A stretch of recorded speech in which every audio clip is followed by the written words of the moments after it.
Hey people, what's up? Today, this is Viper Strikes 38, and today I'm going to give you guys my Monday Night Raw review.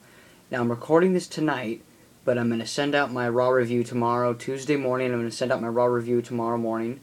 So I just want to let you guys know that I'm recording tonight on Monday night, but tomorrow it's going to be Tuesday when this comes out to you guys. So just to let you guys know about that. And also, just to let you guys know, this is my 200th YouTube episode.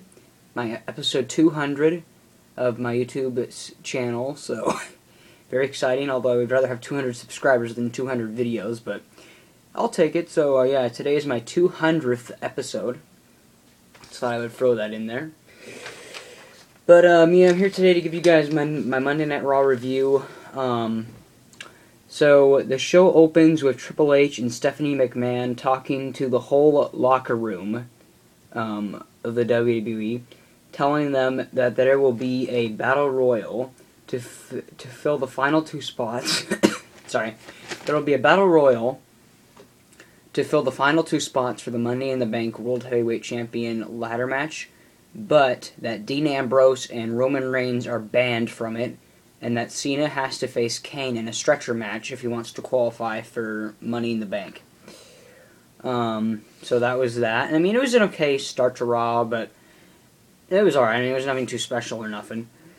Then we have Dolph Ziggler versus Seth Rollins, and here's my question. Why is Seth Rollins still wearing Shield-type attire? Because Seth Rollins was wearing this, like, black Nike shirt and, like this, like, black Nike tank top or something, and he had, like, on like, the same Shield attire, and I was like, why does he have on this same Shield attire when he's, not with them anymore? So I was just kind of wondering about that. So Seth Rollins almost wins the match when Dean Ambrose attacks Seth Rollins, causing a disqualification. Then Seth Rollins runs away, and then Triple H appears on the Titantron and tells Dean Ambrose he will be facing Bad News Barrett next. And it was an okay match to start the show, even though it ended in disqualification. It was still a pretty good start to Raw. Then we had Bad News Barrett versus Dean Ambrose. Hang on, guys. I don't know why the hell I've been coughing.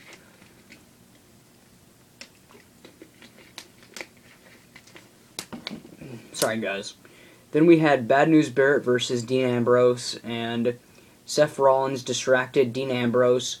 They brawl outside the ring, and then Bad News Barrett wins by countout. So even though it was a cheap victory, I'm glad that Bad News Barrett won. He needs to get a push. The WWE needs to treat Bad News Barrett right. They need to just do something right with that whole character. So Bad News Barrett wins by countout. Then we had Bray Wyatt cut a promo about power and winning the World Heavyweight Championship at Money in the Bank. And it was a pretty good promo for what it was. It was a pretty short one, but I mean, it just gets crazy each time Bray Wyatt comes out and you just see the darkness, you see like the blacked out arena, but then you see like people's cell phone lights all around the arena. I mean, it's pretty crazy to see.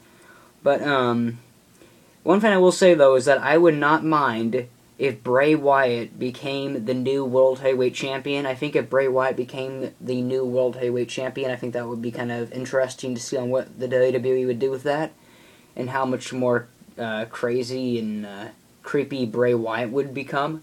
But I personally would not mind Bray Wyatt becoming a future World Heavyweight Champion. Let's see here. Then next we had Bray Wyatt versus Sheamus, and the match ends in a disqualification after the Wyatt family, basically Eric Rowan and Luke Harper, attack Sheamus.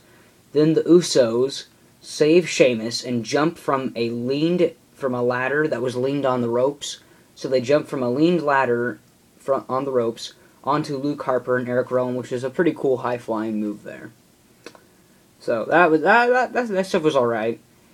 Then we had Rusev versus Slater. Who the hell cares? I know I don't give a shit.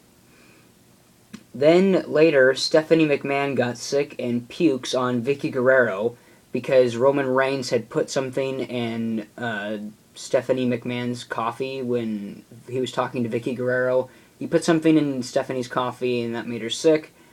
So Triple H and Stephanie McMahon leave Raw, leaving Vicky Guerrero in charge. Then later on, after pushing her around and stuff, Vicky Guerrero lets Roman Reigns be in the Battle Royal. Then we had Kevin Hart get interviewed by Renee Young, and then he gets interrupted by Adam Rose.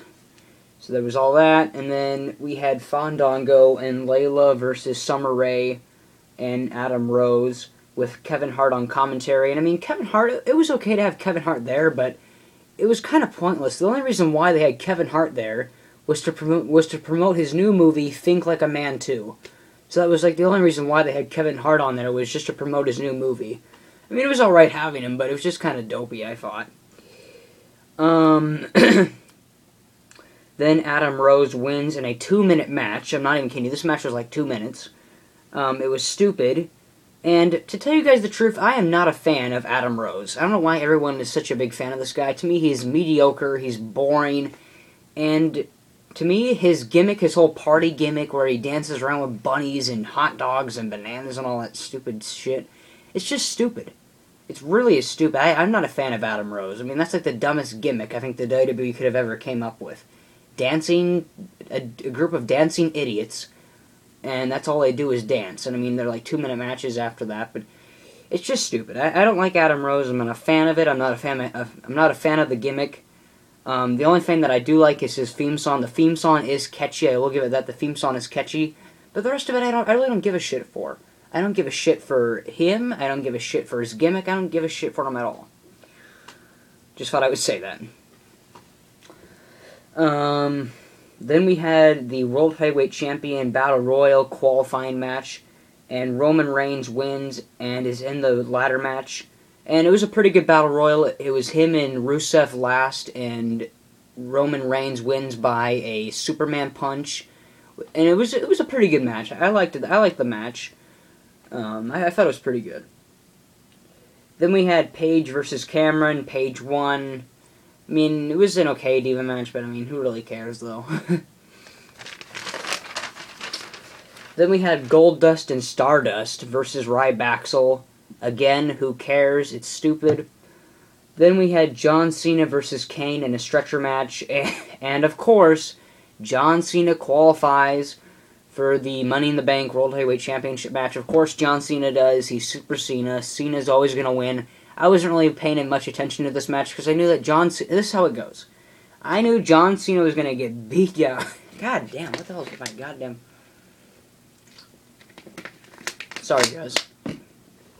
I knew that John Cena was just going to get beat down plenty of times by Kane, and then he was going to go all Super Cena, come back, do an attitude adjustment on Kane, and win. And that's kind of exactly what happened. John Cena was about to beat Kane, and then Randy Orton and Seth Rollins interfere and try to not let Cena win, but then Dean Ambrose comes down and stops Seth Rollins and Randy Orton, and then John Cena hits 2 AAs, first on the announce table and then on the stretcher to Kane, and then John Cena wins the stretcher match. It was a kind of okay main event, I guess. It was kind of stupid, though, in my opinion. I mean, it was just so obvious that John Cena was going to win. And now here's another good question for you that I hope the WWE will answer next week. Why is Dean Ambrose the only one attacking Seth Rollins right now? Roman Reigns has not attacked Seth Rollins once. So there's something that's rather interesting. I mean, I know the Shield is pretty much broken up, but why isn't Roman Reigns helping Dean Ambrose beat up Seth Rollins? Kind of interesting thought there. But all in all, I thought Raw was okay. It didn't drag too much for a 3-hour show, which was good. But I don't know about you guys, but I just haven't been very excited for the WWE right now. I just haven't been very excited with the product, really. I mean, the show was decent, but I mean, I really am not looking forward to Money in the Bank at all right now. Let's see, because I mean, here's the Money in the Bank ladder. Because I mean, I don't know. I mean, it may just be me, but the WWE really needs to get. They really need to get a little bit better. Because, I mean, they're missing so much top talent right now. They're missing Batista. They're missing Daniel Bryan. they're missing CM Punk. And I mean, they're missing The Undertaker, and I mean, I could go on and on. I could go on and on about the people that WWE is missing right now. But they need to do something. They need to make this show more exciting, because I just have been pretty bored the past couple of weeks. And this is what the Money in the Bank ladder match for the World Heavyweight Championship looks like. It's going to have Bray Wyatt, Sheamus, Alberto Del Rio, John Cena, Cesaro, Orton, and Roman Reigns. Now, the only people I want to win out of these 6 men, the only 2 I want to win is either Roman Reigns or Bray Wyatt. Those are the only 2 guys I want to win. I don't want to see Del Rio win. That would be very boring. I don't want to see Sheamus win. He'll just be a boring babyface. And I definitely don't want John Cena to be a 15-time World Heavyweight Champion right now. I just don't want to see John Cena have it right now. But I got a bad feeling that John Cena might win at Money in the Bank, because it will be in his hometown. It will be in Boston, Massachusetts. I don't know. I really hope that John Cena does not win. And I mean, I wouldn't mind Cesaro winning, but all that's going to happen with Cesaro winning is that Paul Heyman is just going to talk about Brock Lesnar more than Cesaro. So I don't see Cesaro winning, and I hope that Randy Orton does not win, because that would just be kind of stale and boring. So I would not mind Bray Wyatt or Roman Reigns winning at Money in the Bank, but this is actually what I would like to happen. In case you cannot tell, I'm wearing a Brock Lesnar shirt today. I would not mind Brock Lesnar interfering in this match some way near the end of the match, do a couple F5s, climb the ladder near the end of the match, and win. I really don't care. I would like to see Brock Lesnar be a World Heavyweight Champion right now, since he just ended the Undertaker's streak. And it could be kind of cool if Brock Lesnar somehow got into the Money in the Bank ladder match and did a couple F5s, like I said, beat some people up, and take the money and win the World Heavyweight Championship. Or, and here's a big or, I mean if, what if CM Punk came back? CM Punk comes back, shocks the world, comes near the end of the match, just like Brock Lesnar, beats up a couple of people, and then CM Punk wins the World Heavyweight Championship. Can you imagine the shock and the crowd reaction from that? That would be insane. But I kind of doubt it will happen, because CM Punk still is not signed with the WWE yet. He's not re-signed or anything. But all in all, guys, I thought Raw was okay, but just like I said, it just hasn't been very exciting, and I mean, I'll be talking about it some more next week and whatnot, because we have still about, I think, a week or 2 before Money in the Bank, but the WWE needs to step it up, because I just have been very bored. So, yeah, I hope you guys liked my review. Like, comment, share, subscribe, all that good stuff. And, yeah, peace out, guys.